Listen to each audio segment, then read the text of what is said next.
자, 우리 옆에 분과 인사하기 원합니다. 오늘 정말 잘 오셨습니다. 은혜 받기 원합니다. 예, 감사합니다. 자, 오늘도 변함없이 하나님께서 허락하시는 은혜를 사모하면서 이 자리에 나오신 여러분들의 심령 가운데 우리 하나님의 한량없는 은혜가 함께 하시게 되시기를 주님의 이름으로 축복합니다. 자, 우리는 지난 시간 이스라엘 백성들이 그들 안에 있는 하나님의 성전, 거룩함을 좀처럼 지켜내지 못하고 크게 타락하는 모습을 보았는데요. 자, 그들은 입만 열면 제사장 백성의 품위를 지키지 못하고 원망과 불평과 악평을 달고 사는 모습을 살펴보았습니다. 자, 그래서 아주 오랜 시간 동안 참고 인내하시던 하나님께서 결국 어떻게 판결하시죠? 너희 말이 내 귀에 들린 대로 내가 너희에게 행하겠다라고 하시면서 이스라엘 백성들이 약속의 땅에 들어가는 것을 무려 40년 뒤로 유보시키는 것을 보았습니다. 자, 이번 시간에는 바로 그 뒤를 이어서 이스라엘 백성들의 또 한 가지 타락상을 살펴보려고 하는데요. 자, 오늘 본문을 보니까 어떤 이야기가 담겨 있습니까? 자, 우리 한번 천천히 읽어보려고 하는데요. 자, 25장 1절부터 3절 말씀 천천히 한번 읽어보겠습니다. 시작.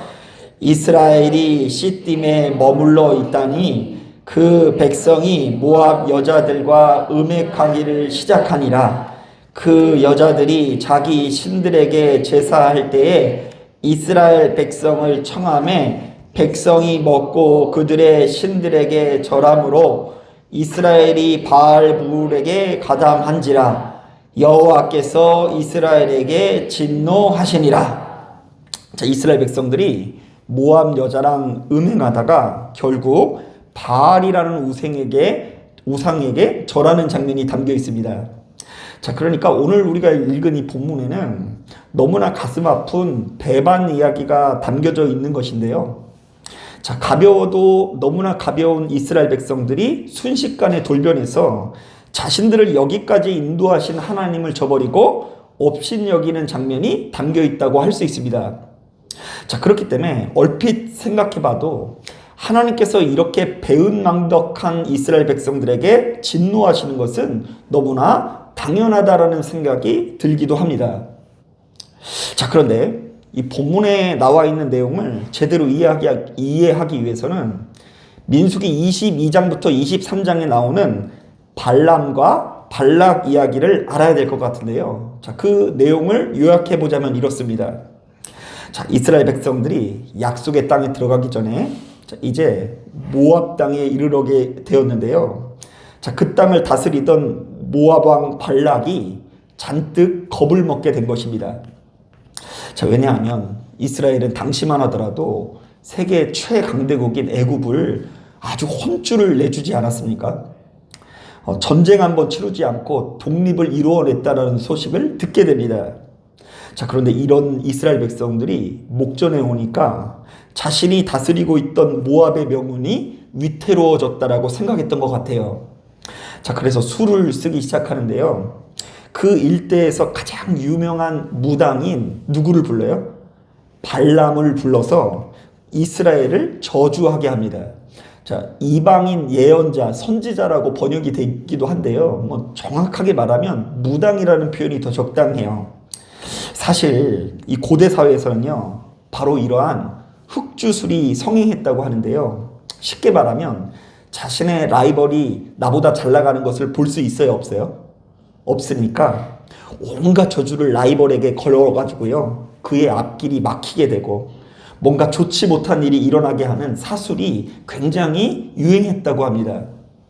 자, 예를 들어 우리가 어쩌다 사극 같은 데를 보면요, 어떤 무당이 지푸라기로 만든 인형에다가 사람 이름을 붙이고요, 그 인형에다가 바늘로 막 콕 찌르니까 막 어떻게 돼요? 너무 따갑다 그러고 사지를 막 이렇게 뒤틀으니까 막 사람이 막 왜 이렇게 팔이 아픈 거야 막 이런 거 본 적이 있으시죠?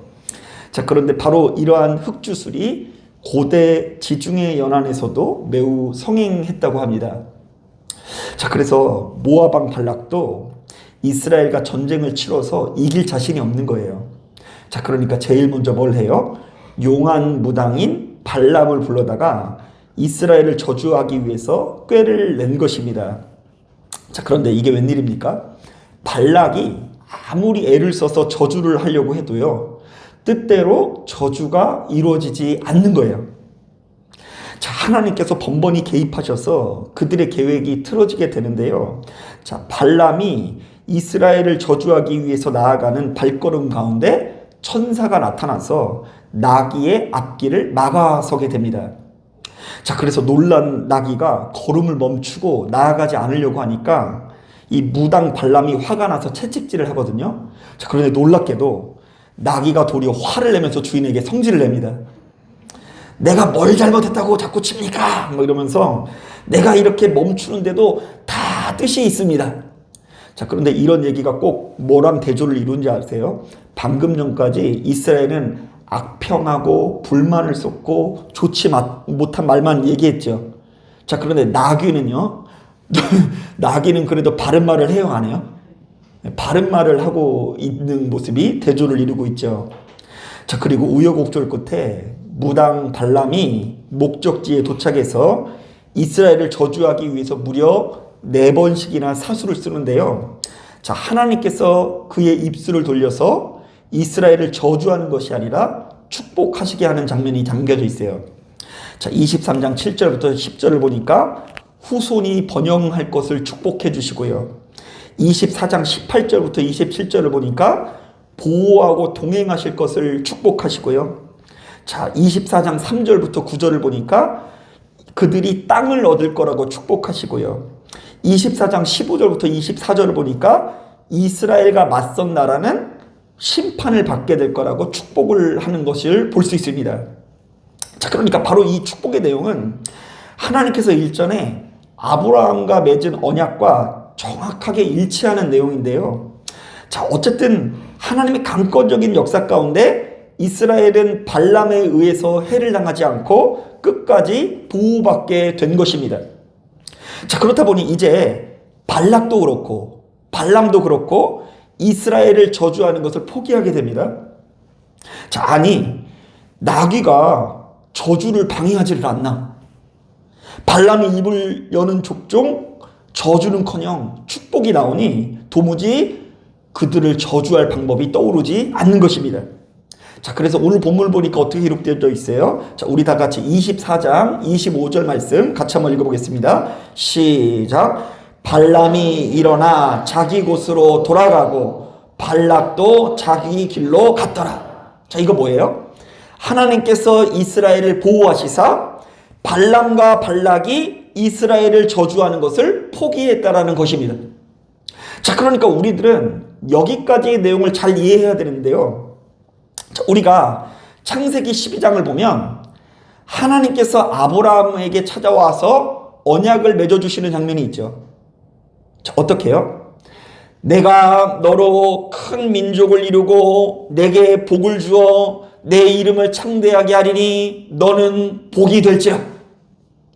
너를 축복하는 자에게는 내가 복을 내리고 너를 저주하는 자에게는 내가 저주하리니 땅의 모든 족속이 너로 말미암아 복을 얻을 것이라.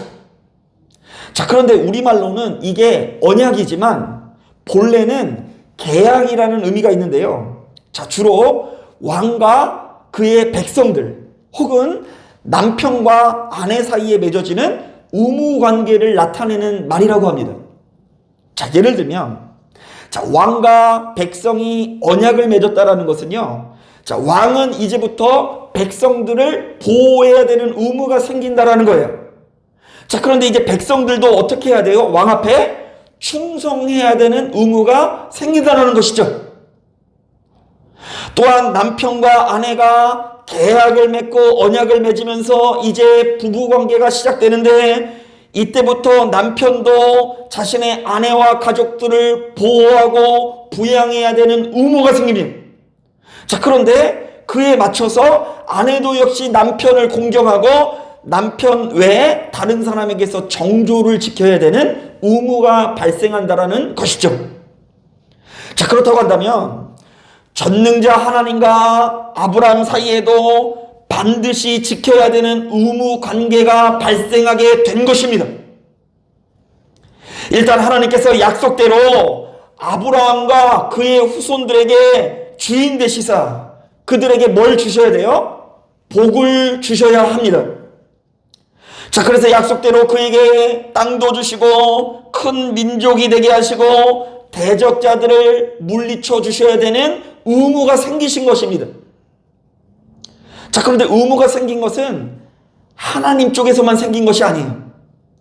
하나님의 백성인 이스라엘도 의무가 생겼어요? 안 생겼어요? 생겼습니다.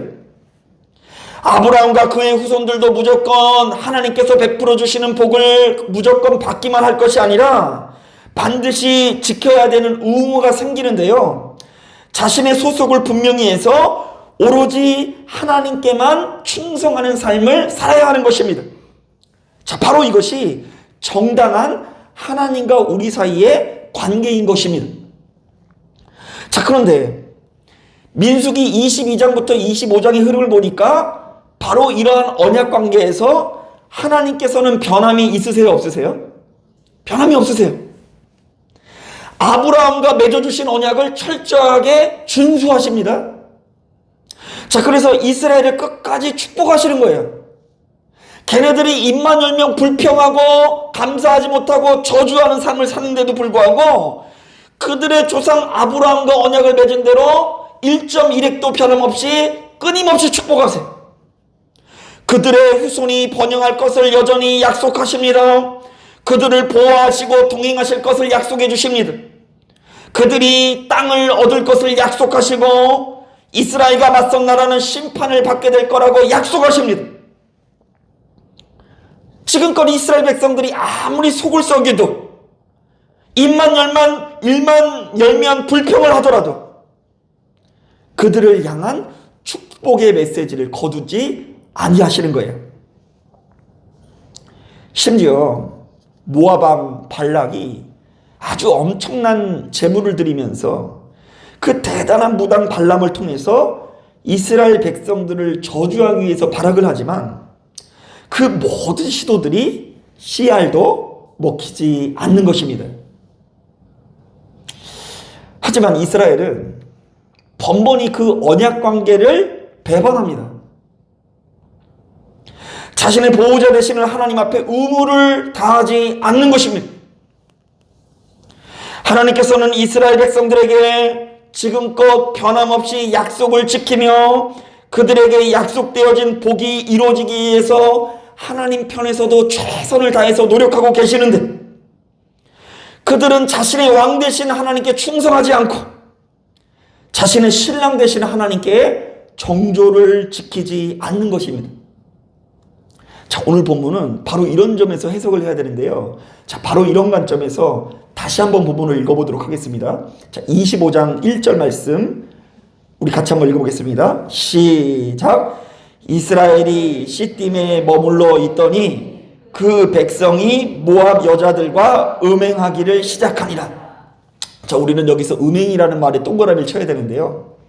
자, 이것은 이스라엘 백성들이 단순히 성적인 죄악을 어질렀다라는 것이 아니라 하나님의 백성으로서 의무를 지키지 않고 신랑 되신 하나님께 정조를 지키지 못한 아내의 모습을 가지고 있었다라는 표현입니다. 자, 계속해서 2절 3절 말씀 같이 한번 읽어볼게요. 시작. 그 여자들이 신들에게 제사할 때에 이스라엘 백성을 청함에 백성이 먹고 그들의 신들에게 절함으로 이스라엘이 바알볼에게 가담한지라 여호와께서 이스라엘에게 진노하시니라. 자, 우리는 여기서도 이스라엘이 모압신들에게 절했다라는 부분에 밑줄을 그어야 하는데요. 자, 이것도 역시 이스라엘 백성들이 단순히 우상 숭배를 저질렀다라는 것이 아니라 하나님 백성으로서 의무를 지키지 않고 자신의 왕 되신 하나님께 충성하지 않았다라는 것을 고발하는 내용입니다. 자, 그러므로 우리 하나님께서는 바로 이렇게 언약 관계를 저버린 신이 없는 이스라엘에게 진노하실 수밖에 없는 것이죠. 자, 이것이 오늘날 이 시대를 살아가는 신앙인들에게는 너무나 중요한 문제인데요. 자, 왜냐하면 최근 들어 많은 신앙인들이 오직 믿음, 오직 은혜라는 말을 오해해서 우리가 영접한 복음을 값싼 복음, 소위 말해서 싸구려 은혜로 만들었다는 비판의 메시지를 받고 있기 때문입니다.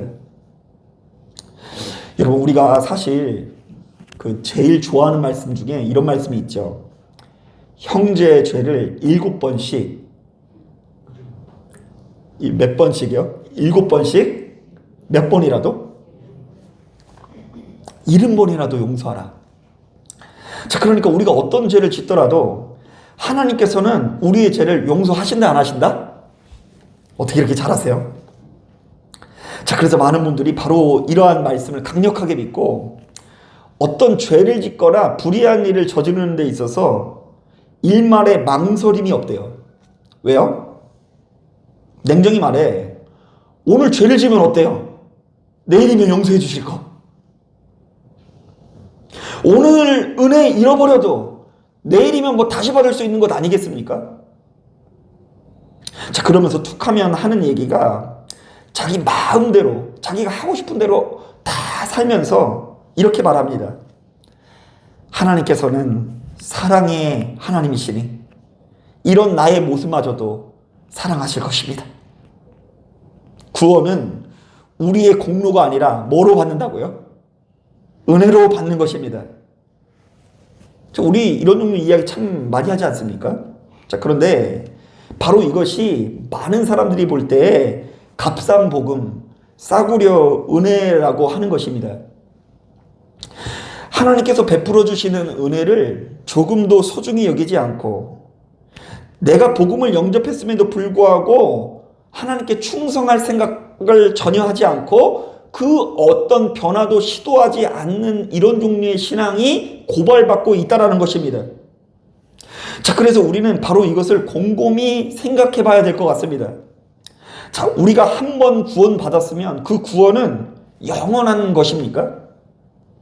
자, 어떠한 일에도 구원이 흔들리지 않고 주께서 내게 베풀어 주신 구원이 치배를 받거나 타격을 입거나 훼손되는 일이 없냐는 것입니다. 우리에게 이단 종파로 알려져 있는 이 구원파라는 이단 종파는요, 우리가 한 번 구원을 받았으면 그 이후로는 회개할 필요가 없다라고 합니다. 자, 그래서 너는 몇 날 며칠에 구원받았냐고 물어보면서 난 잘 모르겠는데 이렇게 대답을 하면 구원 못 받는 게 분명하다고 하면서 구원 받는 날을 기억해야 된다고 하면서 우리는 구원을 받았으니 그 뒤로부터는 죄도 더 이상 짓지 않는 존재이고 회개할 필요도 없다라고 이야기하면서 우리의 여러 가지 것들을 자극합니다. 자, 그런데 우리는 적어도 본문에 나와 있는 말씀들을 주목해 볼 필요가 있는데요. 자, 애굽에서 구원받은 출애굽 1세대가 처음에는 모두 다 구원받고 노예에서 자유인이 되었으나 결국 광야에서 전멸합니다. 또한 애굽에서 구원받은 출애굽 1세대가 하나님의 은혜를 배반해서 다른 신을 섬기다가 이 수만 명이 진멸을 당하는 장면이 담겨져 있습니다. 자, 그러므로 내가 이미 구원을 받았기 때문에 그 이후에는 내 마음대로 살아도 상관없다라고 말하는 것은 모세 오경에 의하면 옳지 못한 태도입니다. 물론 하나님의 구원이 우리의 삶의 반응에 의해서 너무 위태위태한 것도 문제입니다. 자, 그래서 우리는 딱 잘라서 하나님의 구원이 인간의 행동이나 공로에 달려있다라고 말할 수도 없는 것입니다. 자, 그래서 우리는 항상 초점이 항상 변함이 없으신 하나님의 사랑에 소망을 두고 하나님의 사랑에 변함이 없으시다라는 것에 초점을 둬야 되는 건 분명해요. 그래야지만 우리가 소망 있는 삶을 살 수 있어요. 하지만 우리가 분명히 알아야 되는 것은 구원은 하나님과 우리 사이의 언약 관계라는 것입니다. 하나님께서 분명히 우리와 언약을 맺으시고 우리를 보호하시사 좋은 곳으로 인도하고 계십니다. 하나님께서는 우리에게 날마다 은혜를 베푸시는 하나님이시라는 것입니다. 그러나 만약 우리가 이렇게 은혜 베푸시는 하나님 앞에 대단한 은혜를 입었다면 그에 걸맞는 충성과 순종이 동반되어야 한다는 것입니다. 우리 모두가 하나님께 속한 언약의 백성이요 빛의 자녀라는 것을 깨닫고 우리 안에 있는 어둠을 물리치기 위해서 끝없이 노력해야 되는 것입니다. 그런데 만약 우리가 이러한 언약 관계를 매번 외면만 하고 하나님의 사랑은 본래 그렇게 크시다고 하면서 나는 아무것도 안 하고 매번 약속을 어기기만 하면서 어떻게 우리가 구원을 받을 수 있겠습니까? 우리가 아무리 많이 제사를 드려도 불순종하면 그 제사가 소용없다라고 이야기합니다. 자, 그래서 황소를 드림보다 주께서 더 기뻐하시는 건 뭐예요? 순종인 거예요. 우리가 아무리 기도를 많이 해도 맨날 가는 곳마다 원망과 비방과 악평이 돋아나면 소용이 없는 것입니다. 하나님께서 아무리 은혜를 베푸셔도 모압의 여자들과 음행하고 바알불에 참여하면 하나님의 진노를 살 수밖에 없는 것입니다. 자, 이런 점에서 에베소서 5장 말씀이 정말로 이 뼈가 있는 말씀이라고 느껴지는데요. 잘 들어보세요. 너희가 전에는 어둠이더니 이제는 주 안에서 빛이라. 빛의 자녀들처럼 행하라. 빛의 열매는 모든 착함과 의로움과 진실함에 있느리라. 너희는 열매 없는 어둠의 일에 참여하지 말고 도리어 책망하라. 그들이 은밀히 행하는 것들은 말하기도 부끄러운 것들이라. 그러므로 이르시기를 잠자는 자여 깨어서 죽은 자들 가운데서 일어나라. 그리스도께서 너희에게 비추이시니라 하셨느니라. 그런즉 너희가 어떻게 행할지를 자세히 주의하여 지혜 없는 자같이 하지 말고 오직 지혜 있는 자같이 하여 세월을 아끼라. 때가 악하니라. 자, 한번 따라해 볼까요? 세월을 아끼라. 때가 악하니라. 자, 에베소서 말씀을 보니 사도 바울은 에베소 교인들에게 아주 강력하게 권면을 하는데요. 너희가 빛의 자녀라면 그에 걸맞는 열매를 맺으라는 것입니다. 이것은 성공과 출세를 말하는 이야기가 아닙니다. 매사에 주께서 무엇을 기뻐하시는지를 분별하고 스스로 무엇을 버리고 무엇을 책망해야 되는지를 돌아보라는 이야기입니다. 그리고 이 악한 세상에서 우리의 인생을 낭비하지 말고 세월을 아끼라고 권면하고 있어요. 한번 따라해 볼까요? 예수를 영접한 우리들도 제대로 살지 않으면 세월을 낭비하게 된다. 세월 낭비하지 말라는 얘기예요. 시간 낭비하지 말라는 이야기입니다. 여러분 잘 들으셔야 됩니다. 제가 목사 안수 받기 직전에 안수를 받는 동료들과 이 교단에서 주최하는 그 1박 2일 수련회를 가서 기도도 하고 교육을 받게 되었는데요. 이제 곧 은퇴를 앞둔 목사님에게 궁금한 것들을 후배 목사들이 이제 질문하는 시간이 있었습니다. 자, 그런데 어떤 분이 그 은퇴하시는 목사님에게 이런 질문을 했어요. 자, 목사님은 목회하면서 무엇이 가장 힘들었습니까? 자, 그랬더니 잠시 심각한 표정을 짓더니 노 목사님께서 이런 말씀을 하셨습니다. 아무리 노력해도 조금도 달라지지 않는 성도님들과 내 자신을 목도하는 것이 참 힘들었습니다. 자, 그러면서 하시는 말이 실제로 자신이 목회하던 중에 일어난 일들을 얘기해 주시는데요.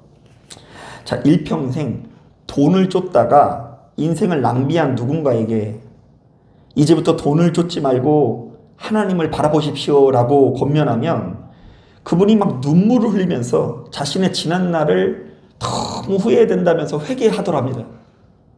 자, 그리고 나서 돌아서서 또 뭘 쫓아가요? 물질을 쫓아가는 거예요. 자기 입술로도 자기 인생이 물질을 쫓다가 망했습니다, 죄송합니다 이래놓고 또 못 쫓아간다고요? 물질을 쫓아간대요.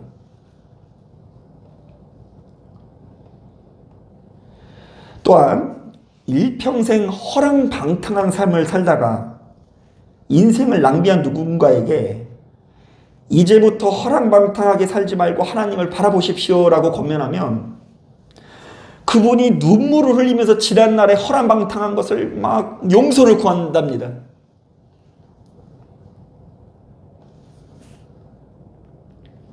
그런데 또한 정신을 차리면 또 어떤 것을 쫓아가고 있어요? 허랑한 방탕한 삶을 조금도 버리지 못하고 쫓아가고 있더랍니다. 하나님께 죄송해요. 하나님께 미안해요. 근데 아무리 죄송하고 미안해도 버리질 못하는 거예요. 그래서 온전히 맨날 뭐에만 기대는 줄 아세요? 하나님의 사랑에만 기대요. 내가 충성하는 법은 배우지 못하고 하나님께서 날 사랑한다는 것만 기대하고 소망을 걸고 결국 그렇게 살다가 우리의 인생이 결과적으로 예수를 믿기 이전과 별로 다를 바 없는 결과를 누리고 살더라는 이야기를 하는 거예요. 많은 성도님들이 하나님의 말씀을 듣고 자신의 죄와 허물을 이미 너무 잘 알고 있습니다. 모르는 사람이 어디 있어요? 자, 그래서 때때로 은혜를 받으면 눈물로 흘리면서 용서를 구할 수 있는 능력도 있습니다. 그런데 아무리 눈물을 흘려도 결과적으로 그 이전과 별로 다를 바 없는 종류의 삶을 살아가는데 바로 이것을 지켜보는 것이 그 목사님이 참 힘들다라고 이야기를 하시더라고요. 참으로 공감이 가는 이야기가 아닐 수 없습니다. 우리 모두가 다 알고 있는 대로 하나님의 사랑은 끝이 없고 우리를 향한 하나님의 선한 계획은 어떤 경우에도 변함이 없습니다. 그렇기 때문에 우리는 전능자 하나님께서 지금 이 순간에도 이렇게 못나고 부족한 우리들을 살리기 위해서 지금 얼마나 최선을 다하고 계시는지를 헤아릴 수 있어야 돼요. 그러니까 하나님이니까 살려 뭐 이게 하나님의 방식이 아니에요. 하나님께서 최선을 다하고 계세요. 우리를 살리기 위해서. 심지어 뭐까지 버리세요? 자신의 생명까지 버리시면서 우리를 살리시기 위해서 애를 쓰고 계시는 하나님이신 거예요. 자, 그런데 이러한 은혜를 입었다고 한다면 우리도 무엇인가 반응을 해야 되잖아요. 예수를 구주로 영접한 우리들은 그때부터 절대로 음행을 해서는 안 되는 것입니다. 예수를 구주로 영접한 우리들은 함부로 아무데나 가서 절하면 안 되는 것입니다. 예수를 구주로 영접한 우리들은 열매 없는 세상 일에 함부로 가담해서는 안 된다는 이야기를 하는 거예요. 자, 미국 이 침례교회 목사이자 신학자인 달라스 윌라드라는 분이 쓴 잊혀진 제자도라는 책이 있는데요. 자, 그 책에는 이런 내용이 나옵니다. 제가 한번 옮겨봤어요. 오늘날 크리스천들 사이에는 그릇된 신화가 있습니다. 제자가 되지 않고서도 크리스천일 수 있다라는 것입니다. 제자가 되기 위해서는 자기 찢어짐과 비움, 돌이킴이 있어야 합니다. 그런데 그것 없이도 크리스천이 될 수 있는 시대에 살고 있습니다. 이것이야말로 이 시대의 비극입니다. 자, 그러면서 인상 깊은 것은 이 목사님이 뱀파이어 크리스천이라는 자극적인 용어를 사용하는데요. 이 뱀파이어 크리스천이라는 것은 뭐냐면요. 뭘 좋아하는 사람이에요? 피 좋아하는 사람, 피. 뱀파이어가 뭐 좋아하는 사람들이죠? 피 좋아하잖아요. 그러니까 구원을 위해 필요한 그 그리스도 피에만 관심이 있을 뿐, 그리스도인으로 순종하며 제자가 되어서 합당한 삶을 사는 것에는 전혀 관심이 없는 크리스찬을 가리켜서 뱀파이어 크리스찬이라고 부르더라고요. 사실 여러분, 우리들은요, 예수의 피 참 좋아하잖아요. 내 피 아니라고.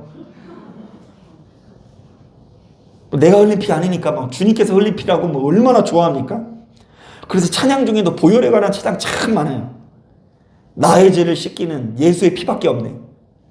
주의 보혈 능력이 있도다. 주의 피 믿으오. 자, 그러면서 맨날 나 살리기 위해서 누가 피 흘리라 그래요? 피 흘려. 날 살리기 위해서 자녀가 피 흘려야 되고, 날 살리기 위해서 아내가 피 흘려야 되고, 날 살리기 위해서 하나님도 피 흘려야 되고, 예수도 피 흘리는 게 당연하고, 그분은 사랑이 본래 많으시니까. 그런데 나는 아무런 희생도 포기도 변화도 취하지 않는 것이 하나님 편에서 보았을 때 너무나 뻔뻔해서 진노를 살 수밖에 없다고 경고하고 있어요. 여러분들이 정말 겪어보니 예수의 피가 능력이 있는 것 같습니까? 네. 우리의 죄가 예수의 피로 씻기면서 우리의 삶이 이전보다 깨끗해지는 것 같습니까? 그렇다면 참 다행인데, 혹시 우리들도 맨날 그래도 나는 살자고 예수의 피는 찾고 있으나 날 위해서 대신 죽으실 예수의 피만 찾지, 나를 변화시킬 예수의 피에는 관심이 없는 것은 아닌지 돌아보기를 바랍니다. 자, 말씀을 정리합니다. 자, 오늘 우리가 읽은 본문을 보니 크게 두 가지의 내용이 대조를 이루는데요. 자, 첫 번째, 하나님의 은혜로 이스라엘을 저주하려는 발람과 발락이 실패하고 자기 길로 돌아간 이야기가 담겨 있어요. 자, 24장 25절 눈으로만 한번 봐보세요. 자, 어떤 이야기가 담겨 있죠? 발람도 돌아가고 발락도 자기 길로 갔다라는 표현이 그 저주하려고 하는 목적이 이루어졌다, 안 이루어졌다? 안 이루어졌다. 자, 이거 뭐냐면 이스라엘 백성들과의 언약을 지키시고 그들을 구원하려고 하는 하나님의 계획은 어떤 일이 있어도 변함이 없다라는 거예요.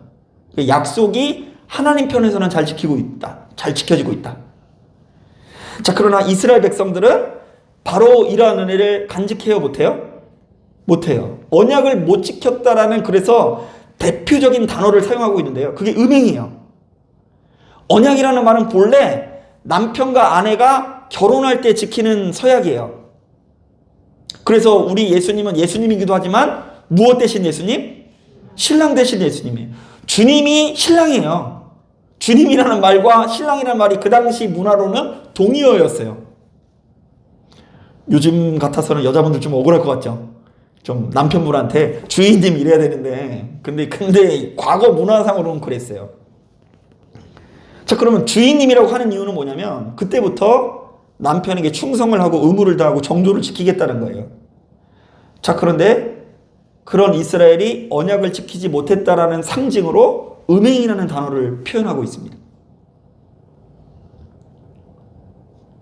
그리고 왕에게 행하는 최고의 충성행위가 절하는 건데, 왕 대신 하나님께 절하지 않고 바알이라는 신에게 절하고 있는 모습이 언약을 이행하지 않은 뻔뻔한 행동이었다라고 고발하는 거예요.